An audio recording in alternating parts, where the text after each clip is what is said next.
Шановні колеги, дорогі гості, dear colleagues, dear guests, dear friends, welcome to the 45th annual Taras Shevchenko Scholarly Conference of the Shevchenko Scientific Society in the United States, organized in cooperation with the Harvard Ukrainian Research Institute. My name is Vitaly Chernetsky. I am the current president of the Shevchenko Scientific Society in the US and a professor at the University of Kansas. And it is my great pleasure and honor to welcome all of you here. Our conference is traditionally bilingual. Отже, наша конференція відбувається в двомовному форматі. І презентації, і обговорення може відбуватися як українською, так і англійською мовами. Our conference is bilingual, so the presentations and discussions can take place in either English or Ukrainian. To our guests, please hold your questions until the end. And if you go to the bottom of your Zoom screen, and click the three dots for more, you will see there on one of the options that pop up the Q&A window. That is the window, Q&A is how you would be able to pose questions to the speakers, to the presenters. I have, unfortunately, a regrets announcement. One of our presenters for today, Dr. Grace Mahoney, unfortunately came down with the flu and is unable to join us. I really appreciate her innovative interdisciplinary work and the intersection of literary scholarship and museum studies and the placing of the history of the commemoration of Shevchenko at the Taras Hill in Kaniv, from the time of his reburial there to the later Soviet-era establishment of the museum and its aftermath. We sincerely hope that Dr. Mahoney will be able to present her research to us at a later date. We, however, have two other esteemed presenters as well as our esteemed discussant. So with this, it is my pleasure and honor to introduce our first speaker today. Dr. Rory Finnin is a professor of Ukrainian studies at the University of Cambridge and a fellow of Robinson College, Cambridge. He is also currently a visiting professor at the Nanovic Institute for European Studies at the University of Notre Dame. He launched the Cambridge Ukrainian Studies program in 2008. His most recent book is Blood of Others, Stalin's Crimean Atrocity and the Poetics of Solidarity, published in 2022. And Rory, it's wonderful to have you here. I will let you announce the title of your presentation, and please go ahead.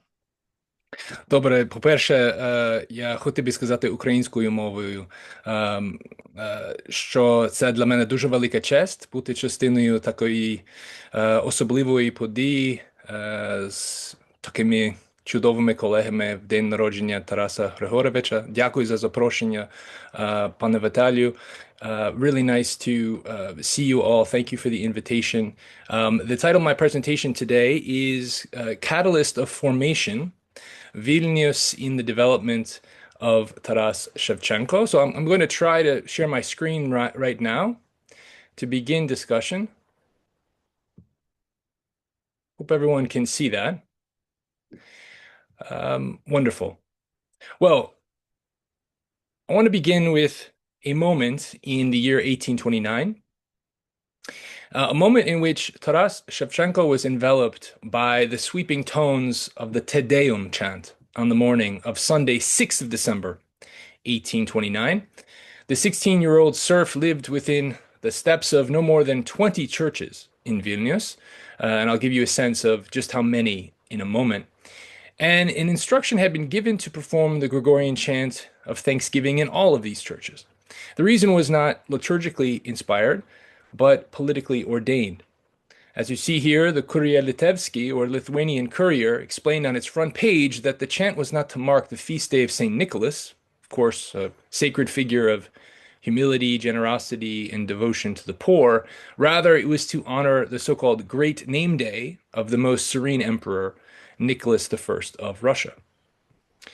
In time, as we well know, Nicholas would come to fear Shevchenko, exiling him and forbidding him to write, paint, or draw for a decade. But in December 1829, Shevchenko posed no threat to the Tsar. He was by his own description, a quick-witted orphan teenage serf owned by a wealthy member of the nobility of the Russian Empire, of course, by the name of Pavel Engelhart. He was far from home, serving a master who was hoping to consolidate the empire's military power along its recently required and still combustible northwestern reaches. Within the Engelhart's temporary residence in Vilnius, Shevchenko was consigned to corners, to corridors, summoned to light his master's pipe, to top off his glass. Outside the residence, he ran errands on crowded and noisy streets, learning all the ins and outs of a city for the first time in his life. Around him were thousands of speakers of Polish, a language he had encountered often as a boy but did not fully command. There was so much out of his control and so many things he did not understand. But he must have relished an evening glimpse of the Vilnius central streetscape on the 6th of December, because it was awash in light in celebration of the name day of the Tsar, and it might have looked something like this. And notice, by the way, the many churches in this image. I've only circled a few. The Lithuanian Courier announced that homes in the city were, quote, splendidly illuminated, unquote, with lanterns after dusk to observe the Tsar's great name day.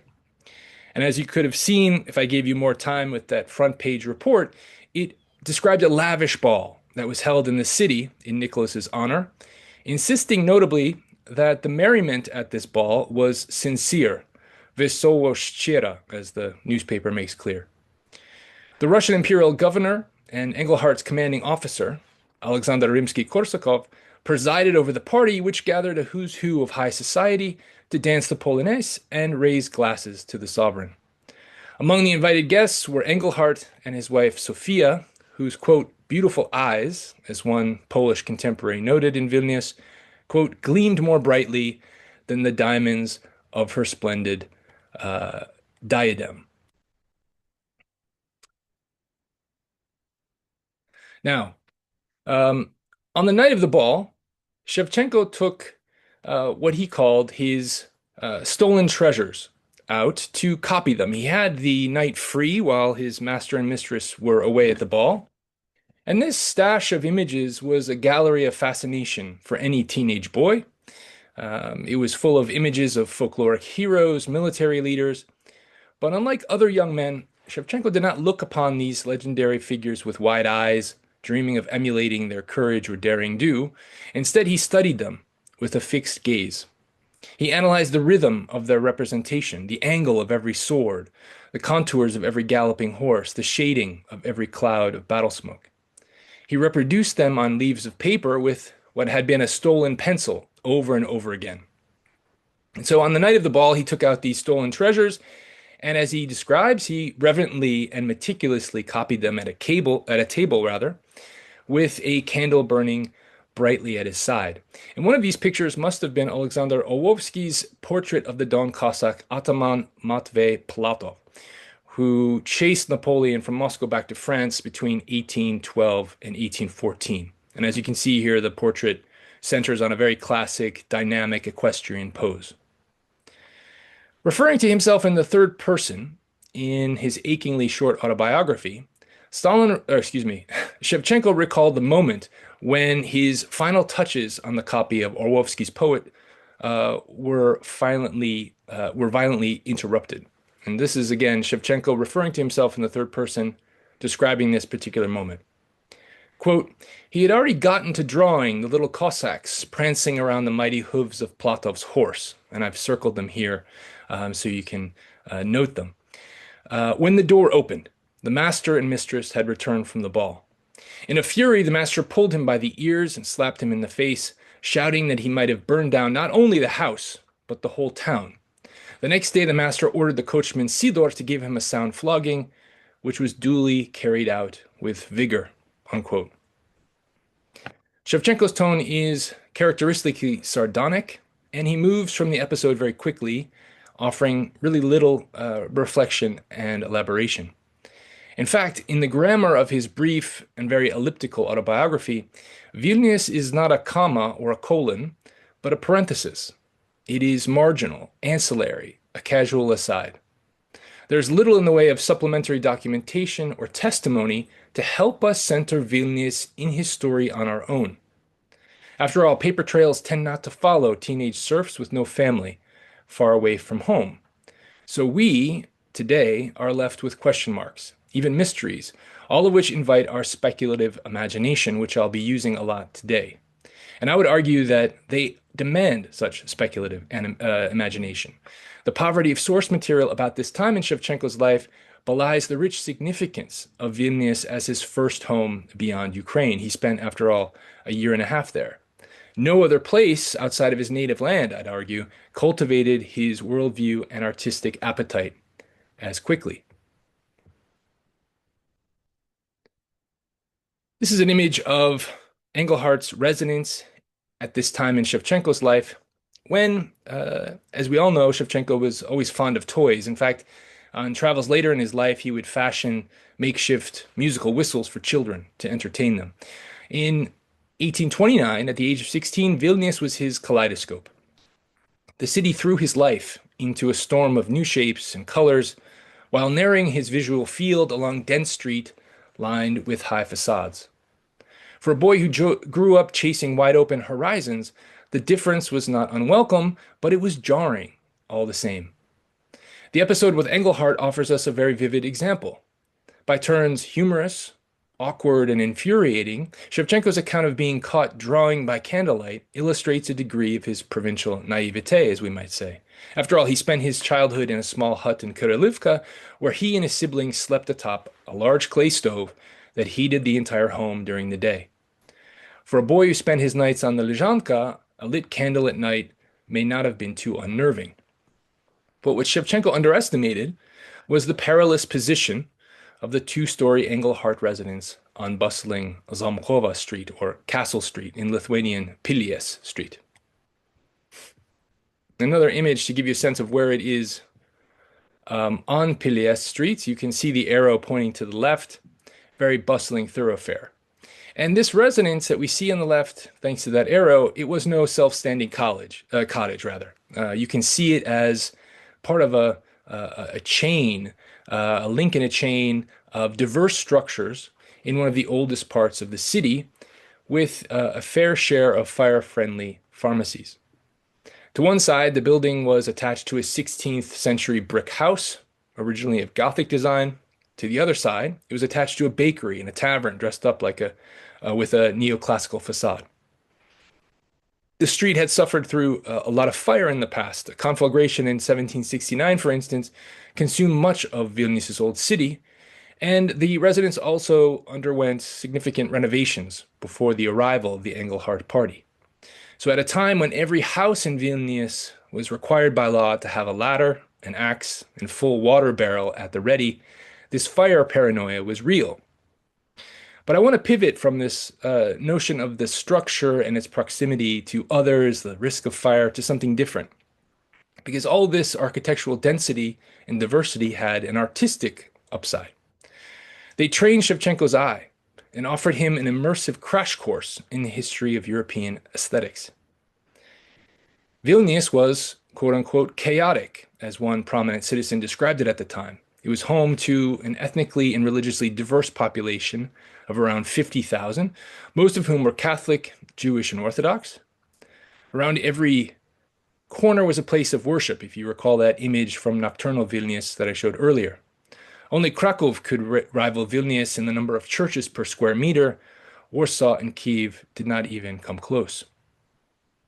As moral beacons and artistic training grounds, these churches shaped Shevchenko at a pivotal time in his life. On a given day, he would walk out of the Engelhart residence onto Castle Street, so frequently littered with garbage that it would be almost impassable after heavy rain. He then would move on to narrow Bernardinska Street, or Lithuanian Bernardinių, named after the nearby Bernardine monastery. The high curved blind walls that you can see here offered Shevchenko a bending, dynamic visual frame, and each of his strides placed a new vista within it. That vista could be a Baroque gate below a red tile roof. It could be a neoclassical pediment near Renaissance-style porticos, and on and on. With each glimpse, the architectural eclecticism in the center of Vilnius deepened his perceptual vocabulary and broadened his sense of artistic possibility.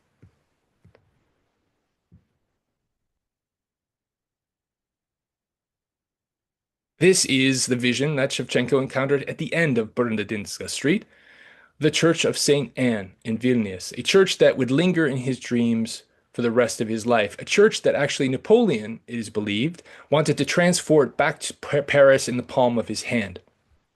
It's a very striking structure, as you can see, one that lingers in the memory.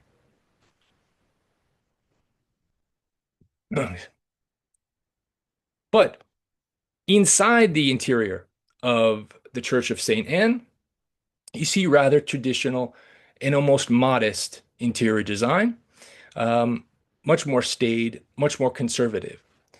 If you think of other churches in Vilnius that Shevchenko may have visited, one of them is the Church of Saints Peter and Paul. Now, this is a structure that you can see is less sensational, let's say, architecturally, traditional Baroque exterior, but it's deceptive because its interior is striking. It's a feast for the eyes. Far down the left of the Neris River, away from the Engelhart residence, this church really does deceive every visitor. So we just saw its triadic Baroque face.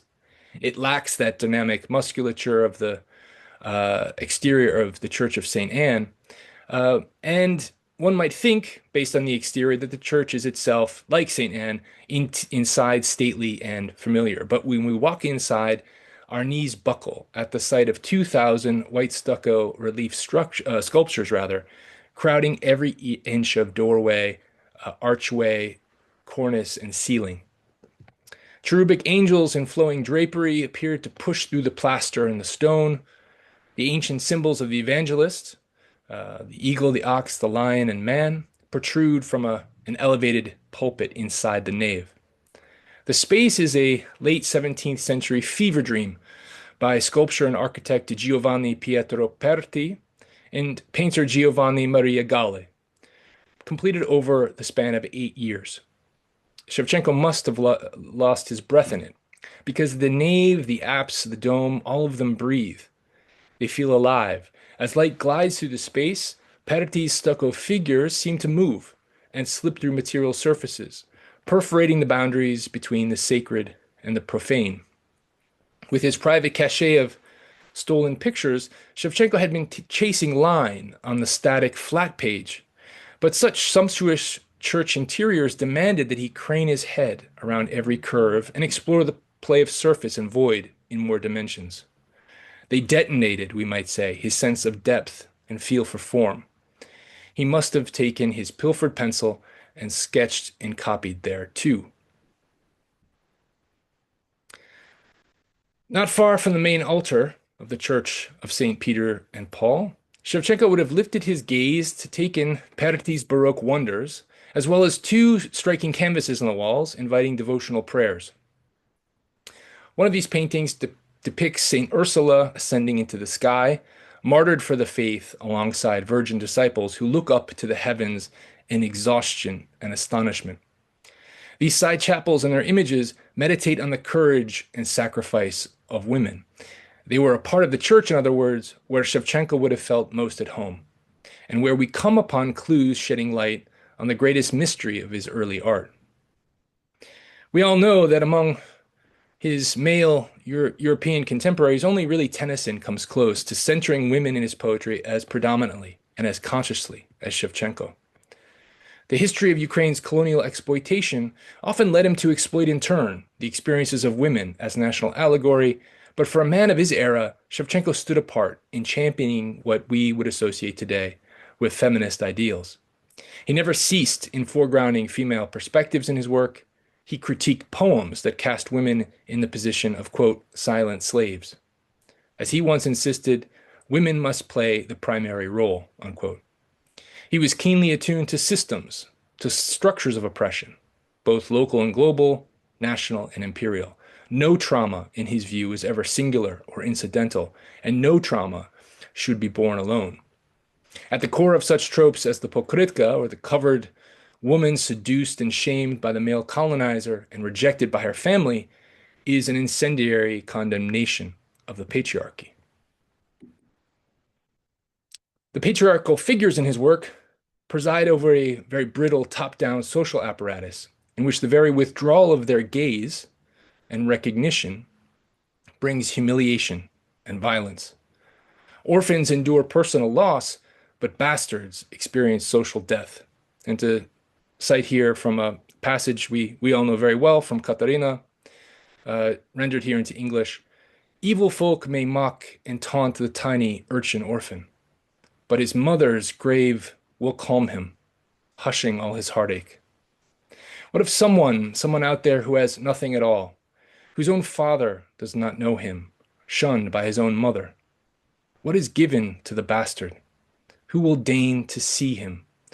No kin, no hearth, no home, only dirt and streets and sorrow. Losing his parents at a young age led Shevchenko to see problems of gender power as a drama of mothers and fathers. In his poetry, human fates are bound up, one way or another, in the fate of the idealized mother figure, either at the surface of the text or deep beneath it. The mother, her struggle, her loss, her triumph, is for Shevchenko a measure of all things. There is something peculiarly traditionalist and conservative in this logic, but its force in his art is unbridled and unwavering. His entire poetic corpus can be read as a sustained plea for a more maternal world. In the side chapels of the Church of Saints Peter and Paul, Shevchenko, I think, would have lost himself among these figures of caring mothers and holy women.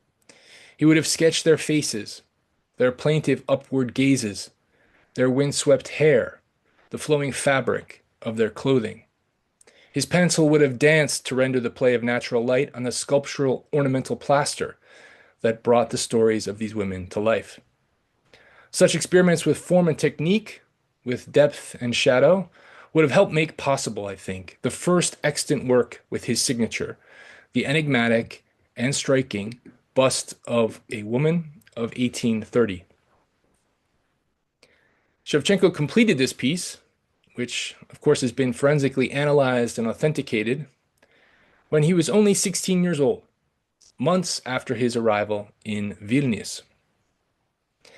A signature along the bottom edge of the bust speaks to his novice status, and it projects the voice of a student certifying, according to the established academic practice, his authorship.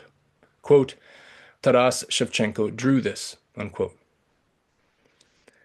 His command here is exquisite.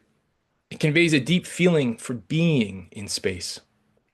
His shading is delicate, composed, communicating even under and around the chin the presence of even light radiating from the upper left and illuminating the tendrils of her hair. His masterful translucent veil glides over the folds of her dress without confusing the lines and layers between them. The only sign of a 16-year-old serf is arguably in the presentation of the female anatomy. The head, the neck, and the chest, perhaps we shouldn't be surprised by the subtle contest of proportions between them. But this is hardly the work of an amateur. Behind Bust of a Woman is not a young artist tutored only by provincial deacons or left to his own self-instruction, copying stolen prints by candlelight. It reveals a budding professional with academic training. We know precious little about Shevchenko's life in Vilnius, But one thing is clear, that his owner Engelhardt did more for Shevchenko's art at this time than simply slap him for late-night sketches. In Vilnius, it seems that little time was wasted to supercharge his creativity. Now, the original art object that inspired Bust of a Woman remains a mystery. Theories abound. Some suggest that the original was an engraving or lithograph of a wide-eyed 18th century French actress, Adrienne Lecouvier. Others propose a canvas of the penitent Mary Magdalene, whose emblematic long, loose hair echoes in Shevchenko's image. Visions of a rapt and ecstatic Mary Magdalene by Caravaggio or Titian were widely copied across Europe at this time. Although a small detail in Shevchenko's drawing, a brooch-like fibula on the right shoulder touched by a glint of light, suggests less a biblical subject than a classical one. None of these prevailing theories, I would argue, is persuasive, and they're not persuasive for one simple reason. Shevchenko likely worked from an academic plaster cast in this sketch. He was most probably in a studio, his gaze fixed on a three-dimensional material object, not unlike the ones crowding Perti's nave and side chapels in the Church of Saints Peter and Paul. That is, he was observing light, not conjuring it secondhand. From the distinct shadows to the flowing drapery, from the pronounced curved eyes to the smooth, stone-like skin, we can feel the presence of sculpture. And when we explore the exhibits and archives of the Lithuanian National Museum of Art, you find similar counterparts to Shevchenko's sketched, composed in Vilnius at the same time, including a rendering here of a woman with a heavenward gaze by Vincenti Smolkovsky.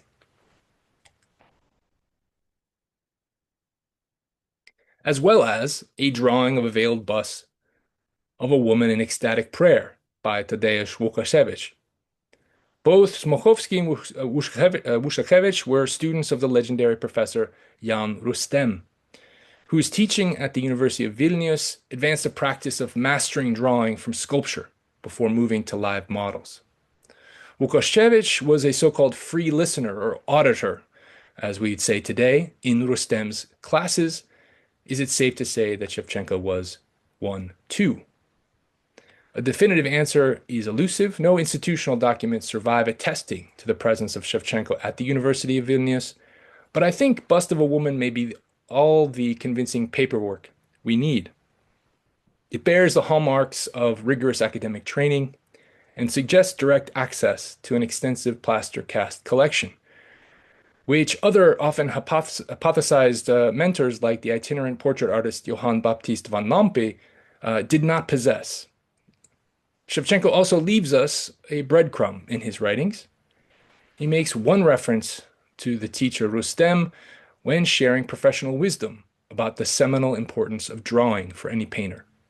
Quote, "Old man Rustem, a professor of drawing at the University of Vilnius, used to say to his pupils, quote, draw for 6 years and paint for 6 months, and you will become a master." Note the caution here. He says his pupils. He doesn't say us or me. And I think it reflects the characteristic modesty of an artist who must have learned from Rustem and his circle at the back of the studio, but yearned to move up closer. Thank you very much.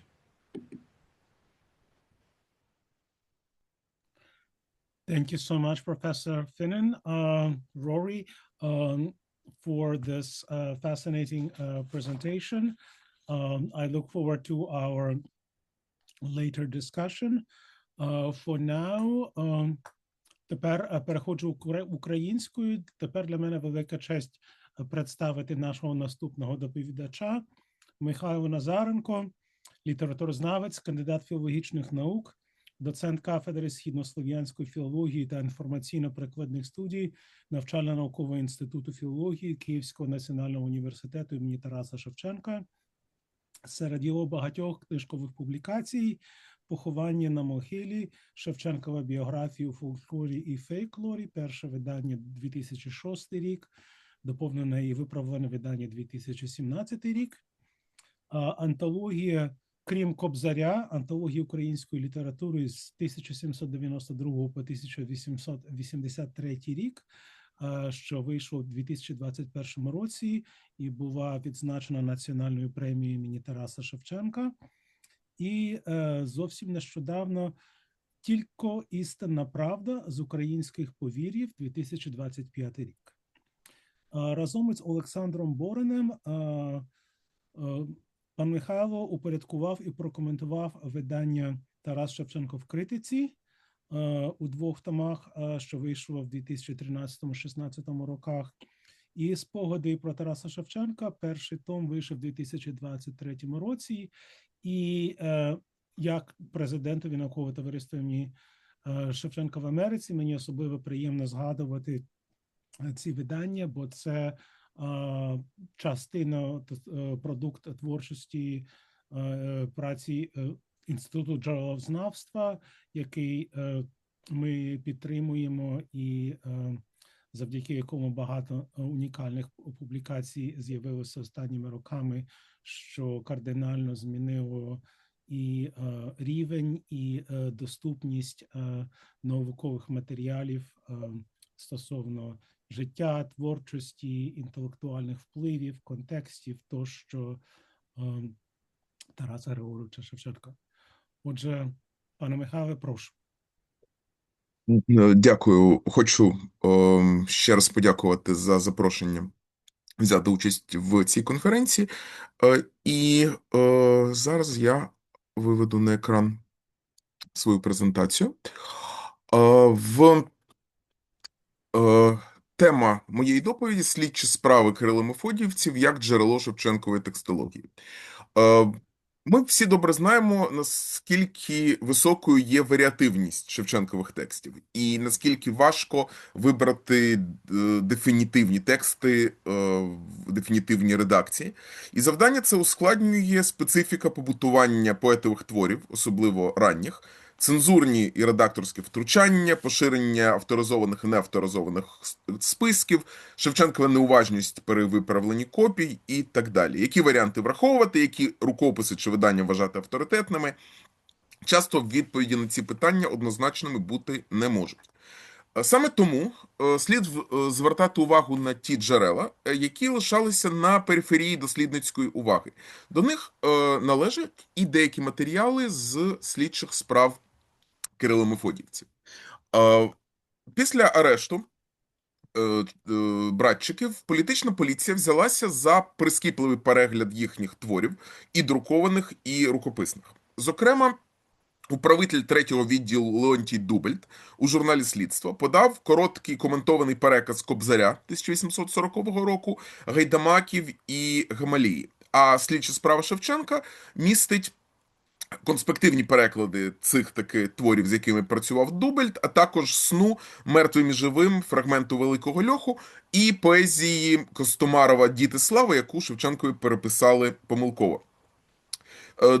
Хоча деякі документи ці опублікував 101 рік тому Михайло Новицький, але дослідники уваги на них переважно не звертали, аж поки в 74-му році видатний текстолог-шевченкознавець Василь Бородін не завважив, що Дубельт в журналі «Слідства» цитував або переказував такі рядки, яких не було у найпоширенішому виданні Кобзаря 40-го року з більшими цензурними купюрами.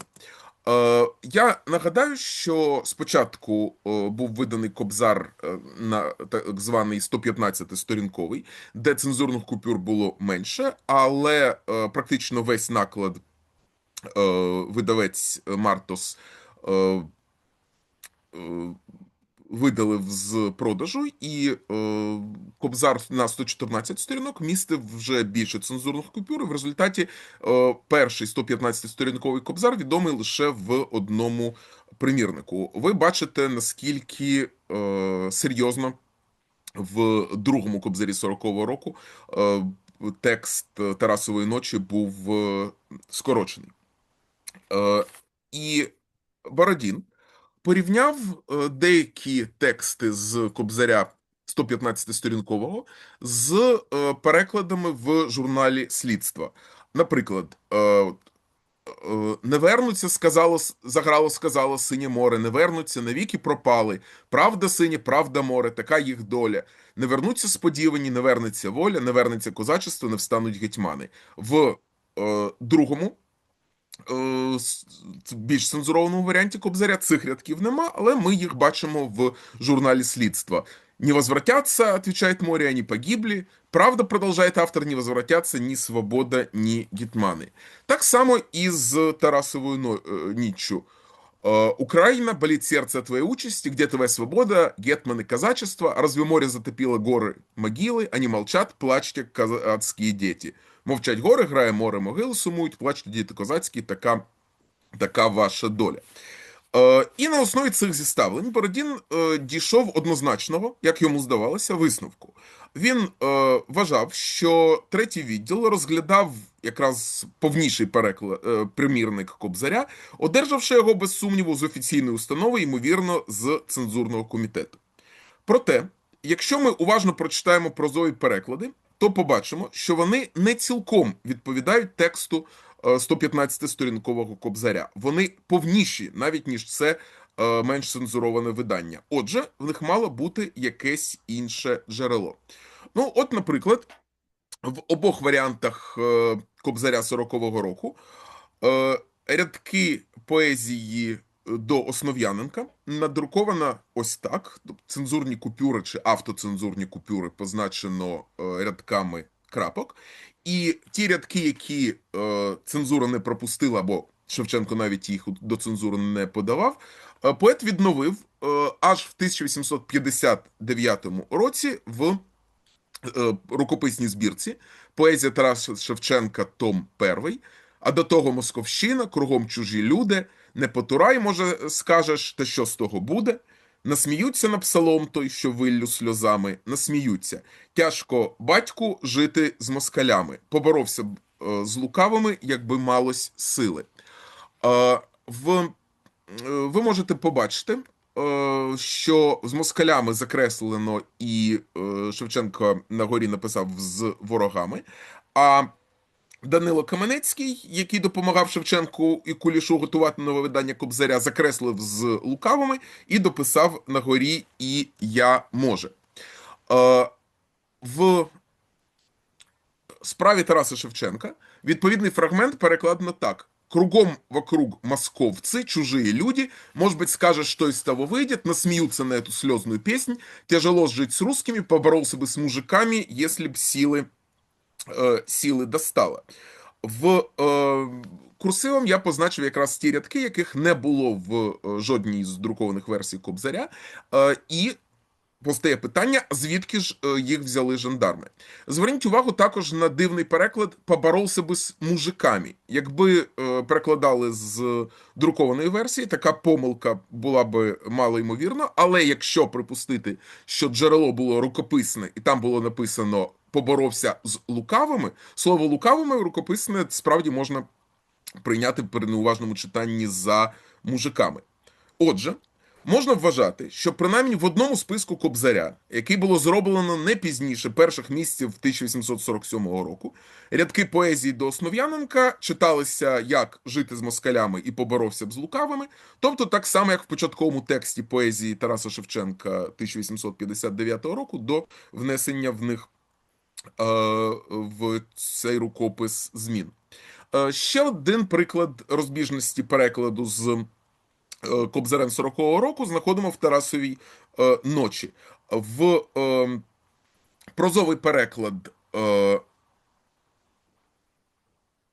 «Украина, как подумай, тебе болит сердце, где казачество, свобода, гетманы, куда они девались, разве сгорели, разве море затопило твои горы, высокие могилы? Они молчат, а над казацкими детьми господствуют русские».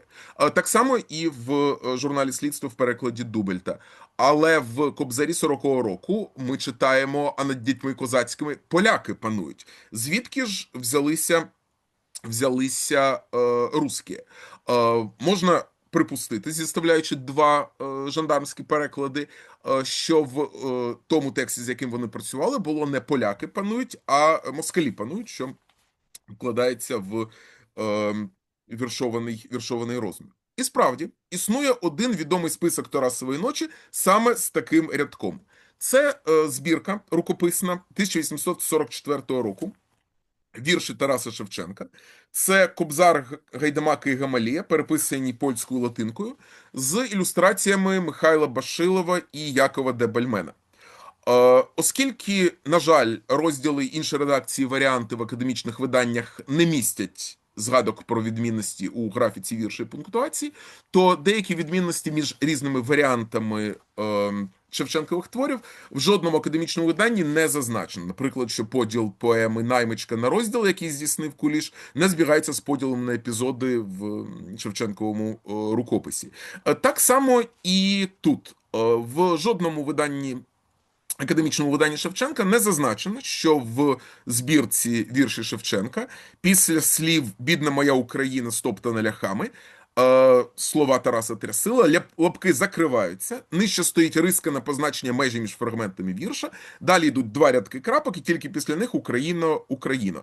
Така ж риска стоїть наприкінці фрагмента, а над дітьми козацькими москалі панують, грай же море, мовлять гори і так далі, і так далі. Плачте, діти козацькі, така ваша доля. І знову ви бачите риску, яка позначає фінал фрагмента. Таким чином, уривок, який в Кобзарі 40-го року оформлений як частина монологу Тараса Трясила, у збірці вірші стає ліричним авторським відступом, і панування росіян порівнюється з пануванням поляків за 200 років до того.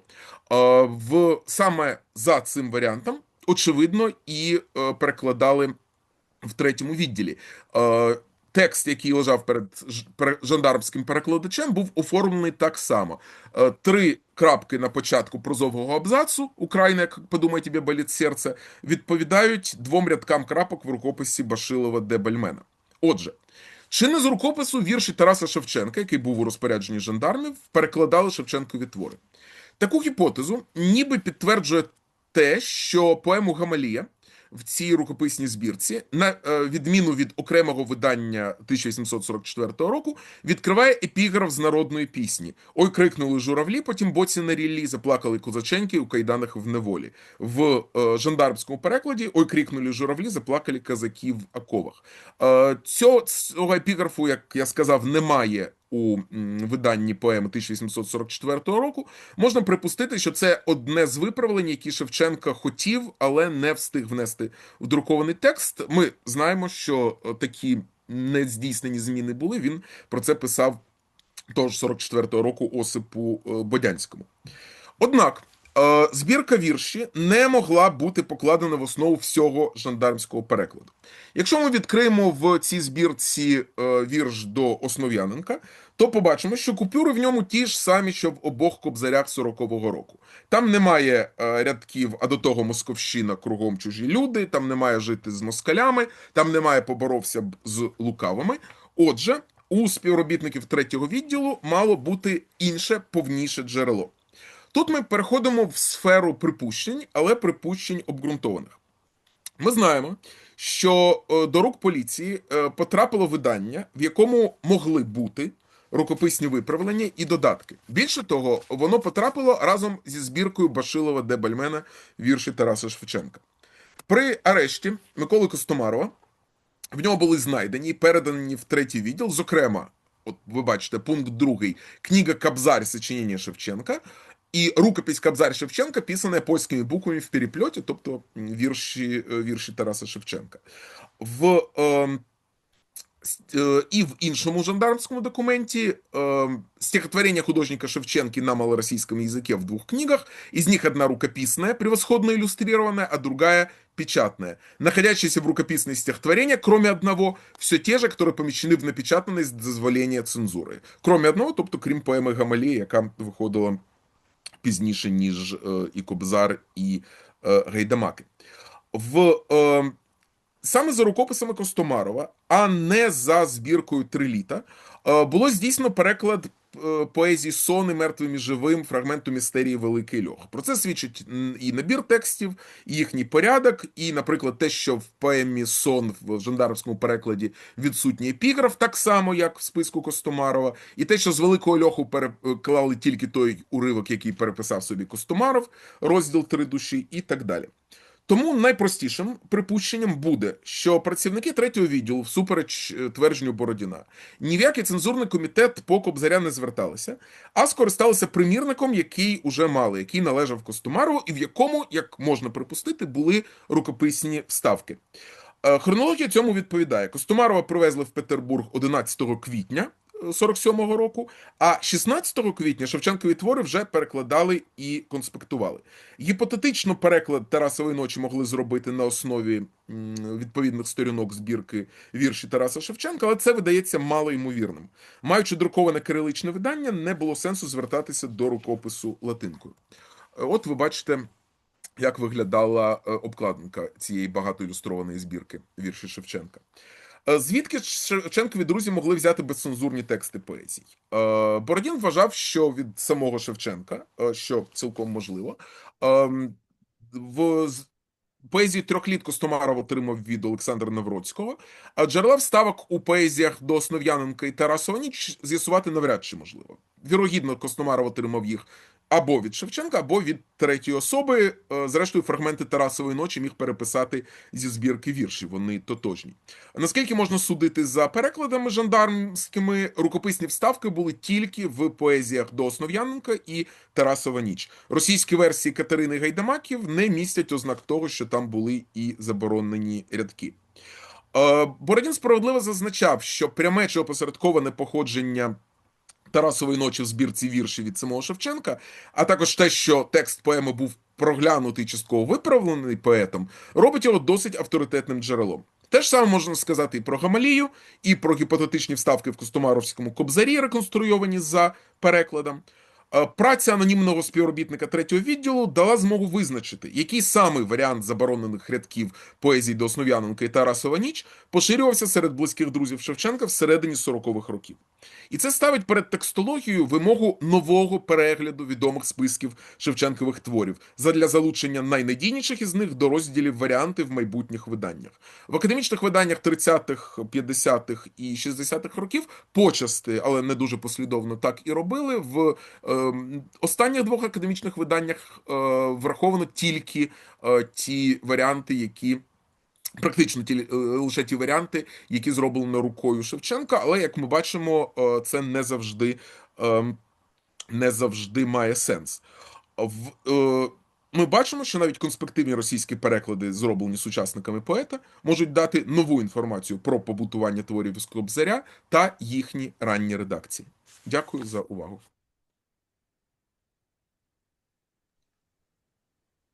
Дякую дуже, дорогий пане Михайле.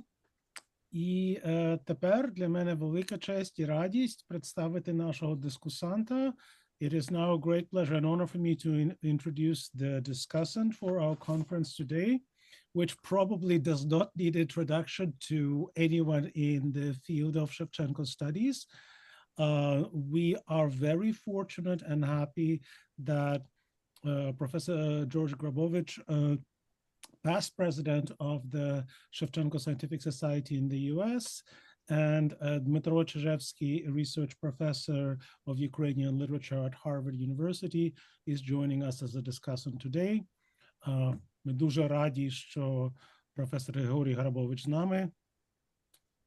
Пане Григорій, прошу. George, please go ahead. Дякую. Це для мене велика честь і велика, так би сказати, нагода, щоб поспілкуватися з колегами, які працюють над моментами, які є ключові для шевченкознавства. Maybe I'll first start in English and then switch to Ukrainian to follow the way the presentations occurred here. The presentation by Rory Finnin was very important in the fact that it looks at the other aspects of Shevchenko's creativity and it tries to combine them with a total picture, in a total picture. we know that Shevchenko was a painter as well. We know that his schooling was entirely in the Academy of Arts. He was also very much a self-made man, as I think Franco was one of the first to observe, but saw it as something of a pejorative possibility. In any case, there are many facets to Shevchenko, and the way that they combine are all very important. This is something that I'm working on right now. I'm about to finish my chapter on poetry, which I've left to the end, and which I'm looking forward to for the whole to be completed too. But I've already written on the prose and on the art, and I think I still have to finish up on some of the art stuff. And what makes him such a seminal and difficult and how should I say, one almost has to be a detective to do justice to the Shevchenko problems that are facing us, is the fact that he was working in different modes, and his life was being interrupted by kind of gross censorship in the fact that he was arrested. And just to comment on what Rory Finnin said in his presentation on Shevchenko's art, he said that that the Tsar had personally forbidden Shevchenko to draw and write and paint for a 10-year period. But it wasn't a 10-year period. What needs to be said is that it was a life sentence. In principle, if Nicholas hadn't died right when the Crimean War was ending in 1955, Shevchenko would not have come out. He was let out as a result of the amnesty that was traditionally introduced in Russia and the death of the emperor and so on. Anyway, I think that that is very important to keep in mind, that it was a life sentence because the anger of the autocrat of the Tsar was immense. This is where it intersects, the topic of today intersects so much with what Mikhailo was speaking about, namely the police record of the censorship, that is to say, the gross censorship of the response to the Cyrilo-Methodian Brotherhood, where everybody was sentenced, including people who were not there in Kiev then, that is to say, Kulish. Kulish was in Moscow then. He was doing research. He was working on other matters, but he was very much a presence in that society. And in any case, but to return to the first part, to the first paper, for Shevchenko, the earliest part of his creativity is the least known. He was not yet Shevchenko. He was not yet the bard to be, the national poet. The fact that Rory's presentation gives us is highly important, that here we have, I fully agree with the fact that the painting in question of this Жіноча Головка, as it is called in Ukrainian, or a bust of a woman, whoever that sitter is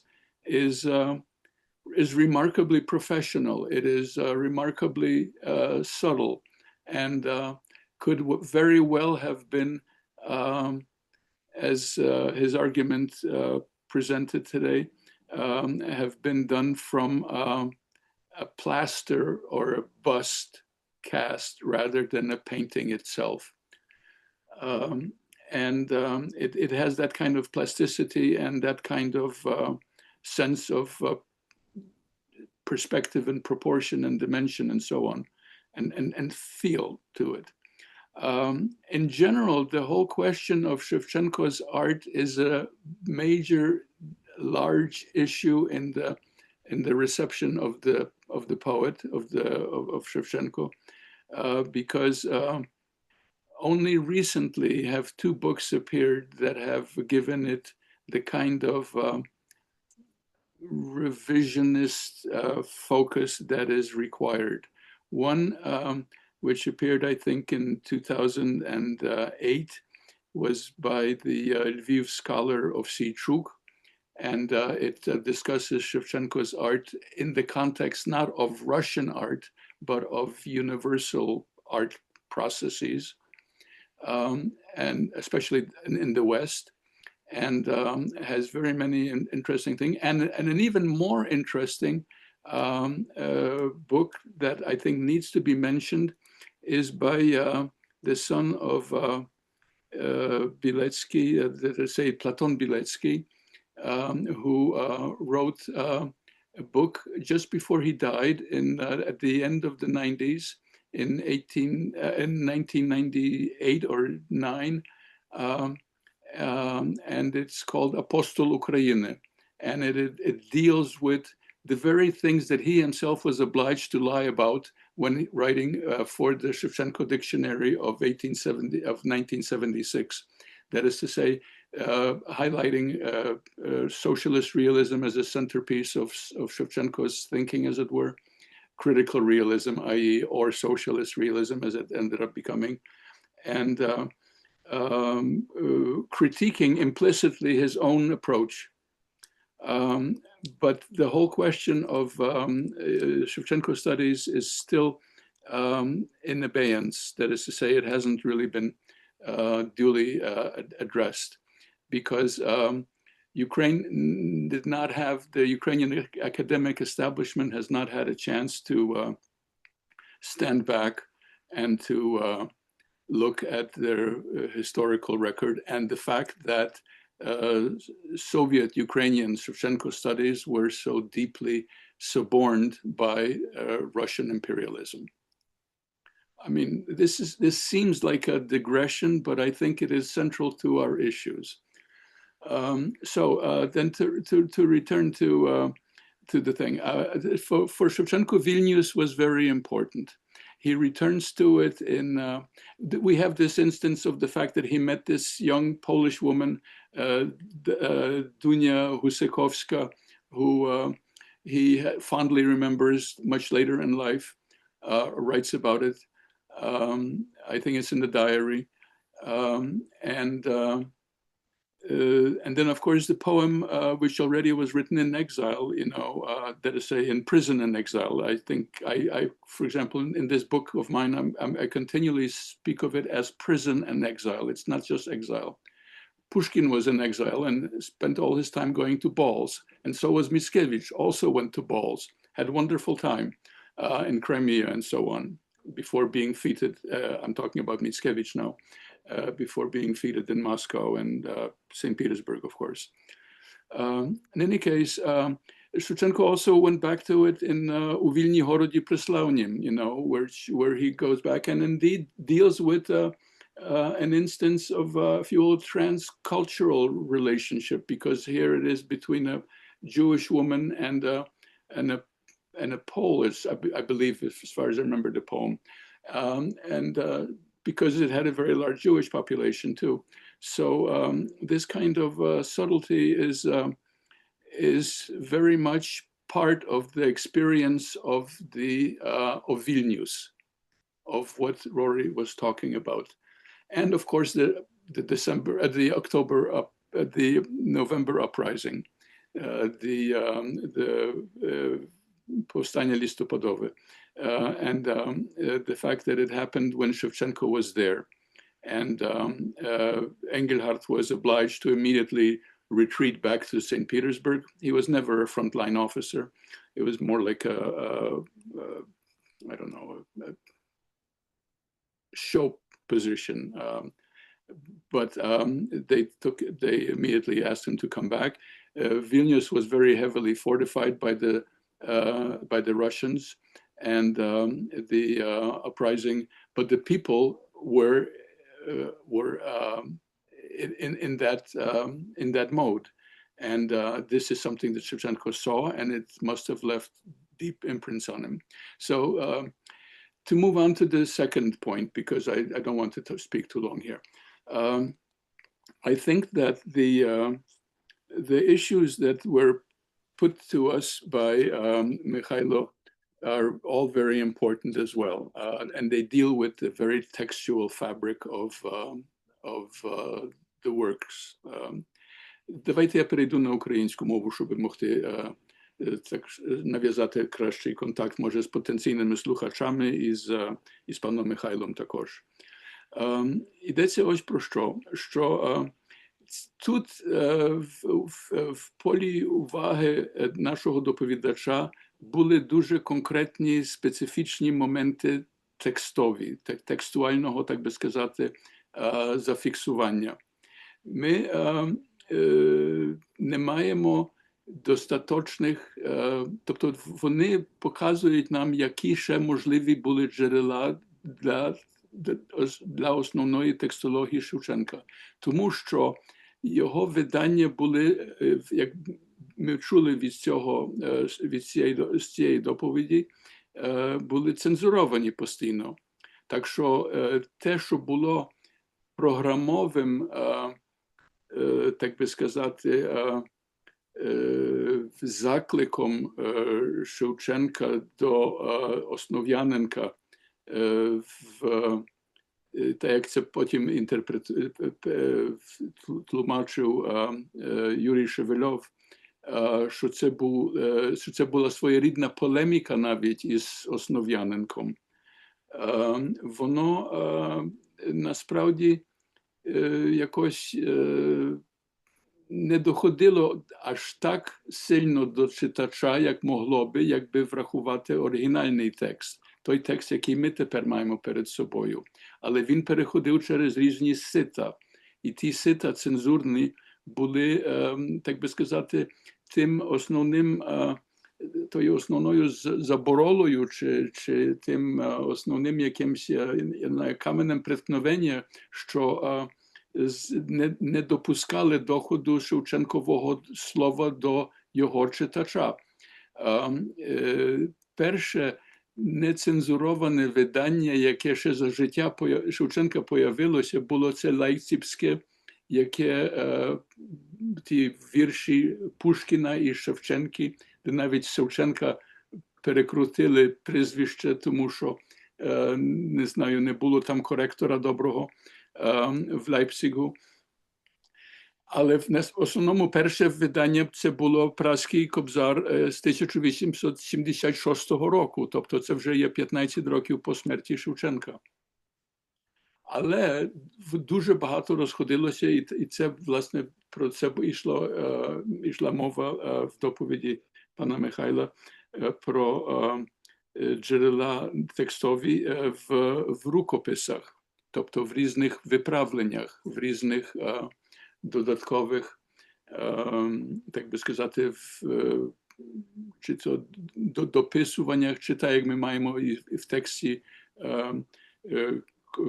Костомарова, тобто в його потенційні такі чи інакші поправлення.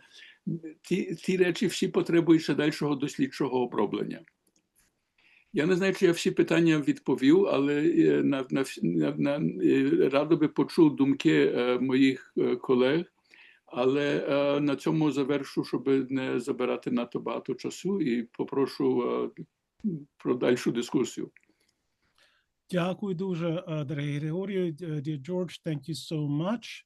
So we now have an opportunity for our presenters to respond to Professor Grabovich's remarks.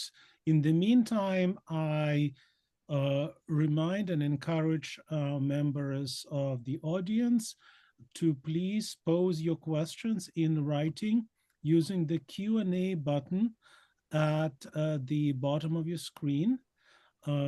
So if you do not see it immediately, then click at the More button in the menu with 3 dots, and Q&A would come up there as an option. So please type your questions or comments there, and as a moderator, I would later be very happy to convey and address them to our speakers. For now, Rory, your thoughts and comments? Thank you, Vitaly. And first of all, let me just say on this special day, in particular, a day of in which we remember the life of Taras Shevchenko, it's such a pleasure to hear from Professor Grabovich, because of course we've all learned from him over these years. We're really grateful for your feedback and input and the example you've set. I would agree with you, of course. First of all, I think your point about the Tsar's prohibition to write, paint, or draw for 10 years, you're absolutely right. A life sentence, most certainly. Part of this project is in an attempt to explain to the general reader more about Shevchenko in this synthetic way. And you're absolutely right that there's much more detective work than I initially anticipated. I mean, so much has been written about Shevchenko.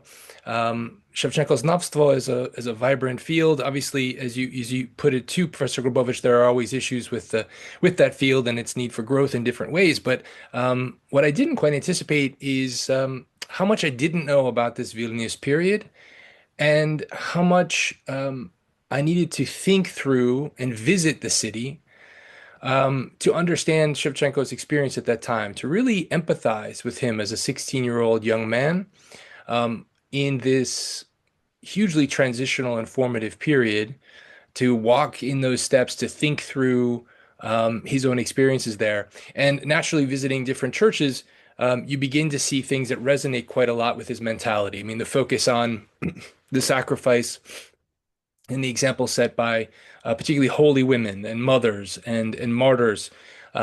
They are in so many of these churches all around the city. And so I began to think about this exercise in the speculative, which is an unusual thing for us in scholarship to entertain. This idea of, well, I don't really know where he stepped beyond a few references, but let's imagine we could try. And if we do try, what spaces might have caught his attention, and how might that have contributed to the eventual growth we see both poetically and visually? So that was a really fascinating but difficult kind of process, because it's uncomfortable. It puts us in a position of hypothesizing rather than asserting.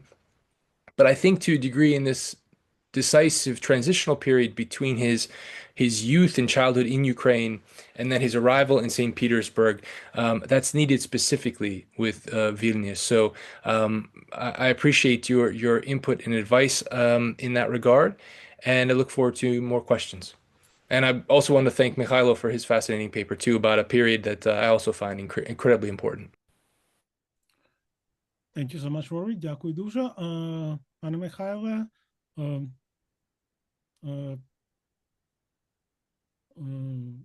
Пане Михайло, чи ви нас чуєте? I think Dr. Nazarenko might have internet connection problems, because at least for me, his image is frozen right now. Me too. Okay. From the audience right now, we just have one comment of standing ovation. Михайло is back. Михайло, в нас перервався зв'язок. Чи ви нас чуєте зараз?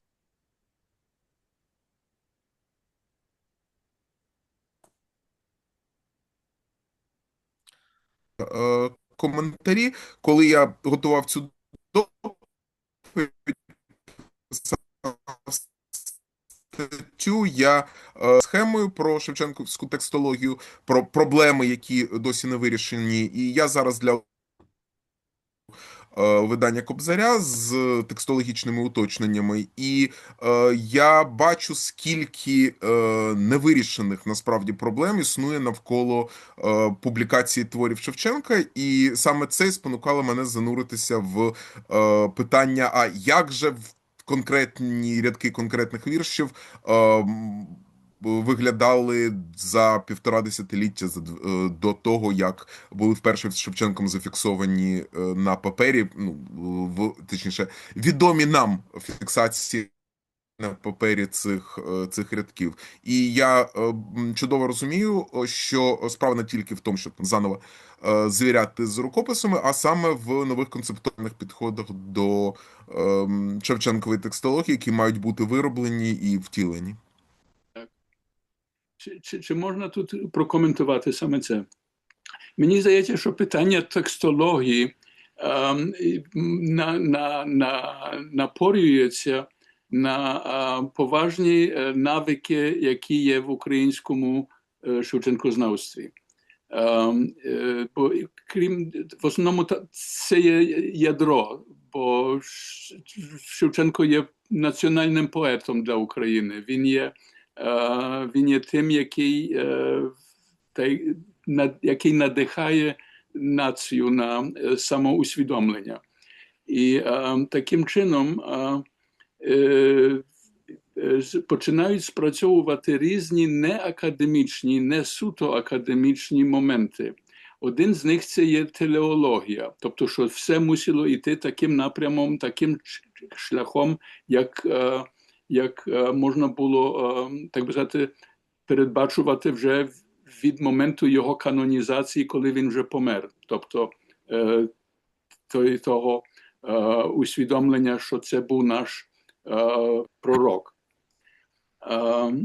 Але ще такі моменти, які є дуже важливі, це є, наприклад, певне причешування чи викрашування якогось, обгортання самого явища. Тобто різні драстичні моменти або нестиковки не зафіксовуються. Вони немовби через цю же телеологію чи це потребу якогось постійного пророка, навіть коли він ще не був пророком, воно затирається або не бачиться.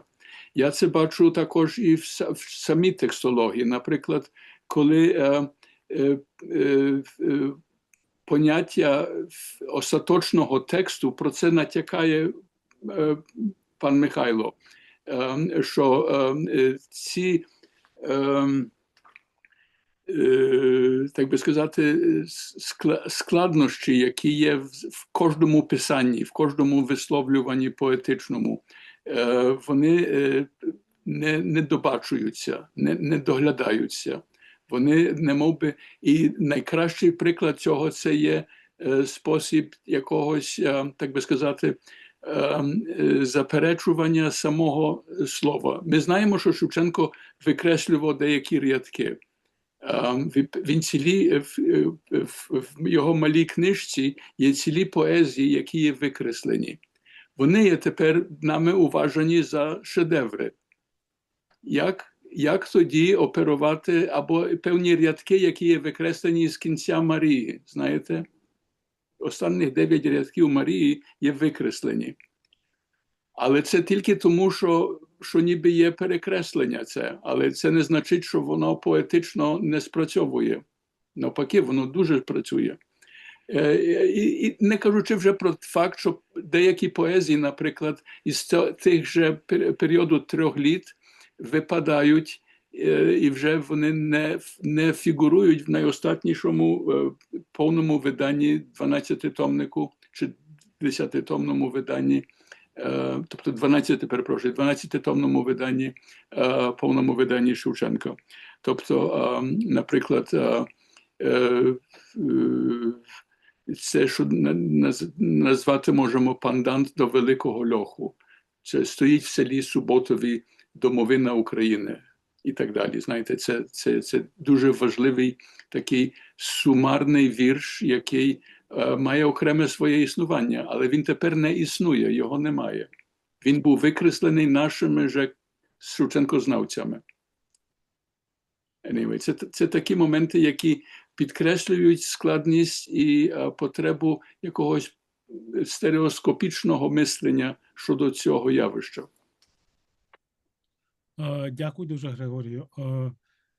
Thanks so much. We have a question from Professor Virko Baley. And Rory, I think this is more of a question to you, although it is to everyone. Since you began with the description of the chants in the churches on the Feast of St. Nicholas, the question is regarding music, since, and this is as you are thinking about and trying to present, for new vision for a broader general international audience of Shevchenko's life, how do we integrate music as an art form and as an influence both for his life and for his creativity? And so any thoughts about that you'd like to share? Thank you. Thanks, Vitaly. Thanks to Professor Bailey as well. I would say a few things. First, it's not for nothing, as you just alluded to, Vitaly, that I began with the Te Deum chant because elsewhere in this project, there is, of course, a reference to music and the importance of music to Shevchenko. I think the question here is also one related to the evolution of Pavlo Tychyna. And I think for both Shevchenko and Tychyna, we might say that music wasn't an influence on the poetry of Shevchenko and Tychyna. It was almost like a prior language both of them had that translated into poetry in a very profound and meaningful way.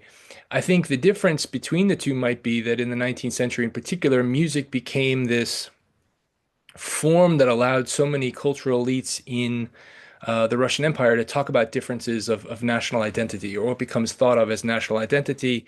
Maximovich's collections of folk songs, the prefatory comments that distinguish, Ukrainian musical culture from Muscovite musical culture, and how those differences in musical culture refer to ethical differences, that they speak to different identities, different modes of belonging, different dispositions to one's neighbor, to the question of historical justice. So in the sense of the 19th century, there is that added layer that really, of course, creates a context in which Shevchenko crafts his first collection and his, poetic persona as a Kobzar. So he was listening to poetry before he was writing it.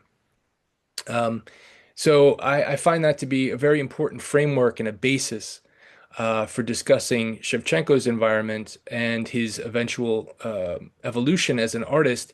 But what a remarkable thing that we have the privilege of speaking about someone who evolves in this way, through music into poetry, through folk tradition into poetry, but then also through the visual arts, the folkloric visual arts, as well as this more European eclectic architectural environment that we see in places like Vilnius. Just a remarkable thing that we're talking about all these different modes of artistic production and expression around the figure of Taras Shevchenko. Truly a privilege, and the distinction with Tychyna and the, of course, common connective tissue between them that has a lot to do with the choral tradition in Tychyna's case, clearly. I think it offers us just a very rich context in which to discuss these poets. Thank you so much. And we have another question. This is from Sophia Wilson. Thank you so much, Professor Wilson, for the question. Thank you both for your fascinating presentation. To Dr. Finnin, what would you say was the most transformative factor that affected Shevchenko during his Vilnius years? Thank you, Sophia, for the question. Earlier, I was discussing this kind of critical scholarly empathy. The task of trying our best to step into the shoes of someone like a 16-year-old Shevchenko. And for me, the initial framework of what led to a massive transformation was almost spatial. Shevchenko saw many things in his young life by this point, but the constant day-to-day life of a city, as Professor Grabovich mentioned, one with a really diverse religious set of communities, one with a lot of problems with fires, as I mentioned, but also questions of waste. navigating this spatial environment, this move from the countryside into a city like this, a city with such open and evident diversity, to me, I think in a very abstract sense, must have made profound difference to Shevchenko intellectually, artistically, and even spiritually, because he's encountering so many spaces of worship that are quite literally designed in a way that he couldn't anticipate, both in terms of interiors and exteriors. So that simple experience of going to a city for the first time, but then also visually and spatially encountering life in such a new way, that to me, I think is an underestimated move in one's life. And I think it had really, really decisive and impactful consequences for Shevchenko later on. Thank you so much, Rory. Михайло, якщо можна, питання від мене. Я дотепер не мав можливості заглибитися в той відомий польсько-орфографічний цей вірші Шевченка, що Дебальмен був одним з співавторів. Чи ви могли б трохи додати уточнення коментарів про долю того, як цей рукописний текст, ця рукописна книга, як вона впливала і що там залишається нерозгаданим. Тобто, знову ж таки, маємо велику історію і багато праці вже зроблено, але це завжди можуть бути якісь нові відкриття. Ну і для мене особисто, оскільки, я думаю, що для Рорі так само, оскільки Дебальмен – це людина, пам'яті якої він присвятив Кавказ, один з своїх ключових творів, може пов'язати це саме з тим, що Бальмен зробив в тій книзі. Дякую за питання. Цю книгу досліджували в двох аспектах. Перше – це текстологічний, і в старих академічних виданнях якраз різночитання відзначалися, тому що там є моменти, які в жодному іншому рукописі чи виданні Шевченка немає. Важливо те, що цей рукопис був у Шевченка в руках, він там дещо виправив і таким чином створив чергову версію тексту, бо, як ми знаємо, Шевченка не міг просто побачити копію список свого твору чи видання і не почати там щось виправляти і додавати. Від Шевченка перейшло до Костомарова, від Костомарова до жандармів. І інший аспект – це аспект якраз пов'язаний з ілюстраціями, що саме і як саме там ілюструється, і мені здається, що в обох випадках, і текстологічному, і, власне, мистецтвознавчому, тут є ще про що думати, зокрема, які аспекти творів якраз Башилові Дебальмен виводять на перший план в своїх ілюстраціях. Коли зроблено буквиці для кожного першого рядку кожного розділу гайдамаків, чому саме такі образи обираються. І, звісно, так само, як поема «Кавказ» має бути осмислена в межах збірки Триліта композиційно, зокрема, скажімо, крім того ж таки Большакова, Бородіна, вибачте, здається, ніхто не писав про те, яке місце в збірці Триліта посідає Єретик, бо відомо, що поема випала з альбому і її досі друкують, в кращому випадку, в додатках. А Бородін встановив, де вона мала йти, якраз після Кавказу. І це показує, як Шевченко продумував композицію своїх збірок, і в даному випадку розширення простору. От поема Сліпий, де згадується Головатий на Кавказі. От Кавказ, от виходимо за межі Російської імперії в єретика, і те, що як, для чого робилася ця збірка, чому вона польською латинкою, як вона оформлювалася і яку роль в загальній структурі збірки ці ілюстрації грали, все це, попри наявність дуже цікавих досліджень, мені здається, ще потребує подальшого вивчення. Дякую дуже, Михайло. All right. I think that given the richness of the discussions that we brought up, I see that our audience members are being a little hesitant. I would like to thank once again all our presenters, our esteemed discussant, and all the audience members for joining us today.